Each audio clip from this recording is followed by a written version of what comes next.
Nugėdėjote medžius ir liko daug šakų? Nežinote, ką su jomis daryti? Šiandien pristatome 3 šakų smulkintuvus. Pirmasis – profesionalus, skirtas smulkinti šakas iki 10 cm diametro. Juo galima smulkinti ir kietmedžio šakas iki 8 cm diametro.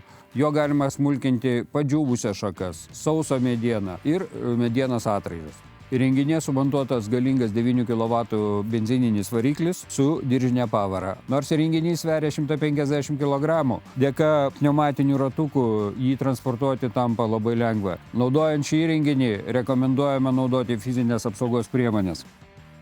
Antrasis mūsų siūlomas smulkintuvas – jaunesnysis pirmojo brolis, smulkina medžio šakas iki 5 cm diametro. Čia sumontuotas 4,5 kW benzininis variklis, tiesioginė pavara ir reguliuojamo aukščio išmetimas.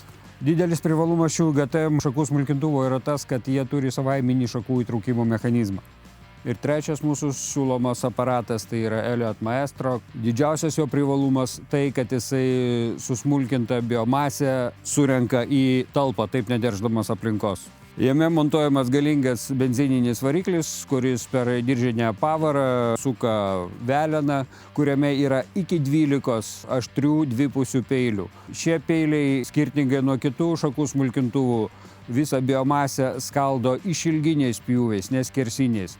Todėl labiausiai tinkamas sumedėjusiai žoliai, smulkioms šakoms ir lapams smulkinti. Be šių benzininių nuomoje turime ir elektrinių šakų smulkintuvus. Visą asortimentą rasite įrankis.lt.